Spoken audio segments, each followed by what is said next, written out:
എടി എന്ന് നമ്മൾ ഈ സ്കൂളിൽ വരുമ്പോ യൂണിഫോം അല്ലേ ഇടണത്? ആ സ്കൂളിൽ പിന്നെ യൂണിഫോം അല്ലാതെ എന്തോന്ന് ഇടണം? ഒരു ഐഡിയ എന്റെ ഉണ്ട്. നമുക്ക് നാളെ കളർ ഡ്രസ് ഇട്ടാലാ? കളർ ഡ്രസ്സാ? ഞാനൊന്നുമില്ല, ടീച്ചർ വഴക്ക് പറയും. ടീച്ചർ എന്ന് മഴക്കുറയോ? യൂണിഫോം മഴ അനഞ്ഞ് ഉണങ്ങിയില്ലെന്ന് പറഞ്ഞാൽ മതി. എനിക്ക് പേടിയാവണേടി. പേടിക്കൊന്നും വേണ്ട, ഞാൻ നാളെ കളർ ഡ്രസ്സാണ്, നീ നാളെ കളർ ഡ്രസ്സാണ്. ഞാൻ നിന്റെ അടുത്ത് മിണ്ടും.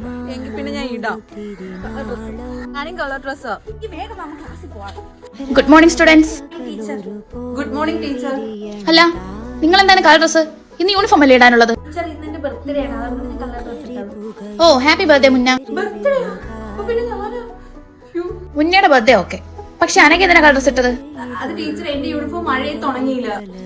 യൂണിഫോം ഉണങ്ങിയില്ലെന്നാ? 3 ജോഡി യൂണിഫോം ഇല്ല നിനക്ക്? എന്റെ അടുത്ത് നിന്റെ ഉടായ്പൊന്നും ഇറക്കരുത് കേട്ടാ. മര്യാദയ്ക്ക് നാളെ വരുമ്പോ 50 രൂപ ഫൈൻ കൊണ്ടുവരണം, കേട്ടല്ലോ? ആ ശരി ടീച്ചർ. സോറി ഡി, ഞാൻ കളർ ഡ്രസ് ഞാൻ ഒറ്റ കൈ പോലെ, അതുകൊണ്ടാണ് ടീച്ചർ. നീ ഒരുമാതിരി മറ്റേ പരിപാടി പറയല്ലേ, മര്യാദയ്ക്ക് എനിക്ക് നാളെ 50 രൂപ കൊണ്ടുവന്നു.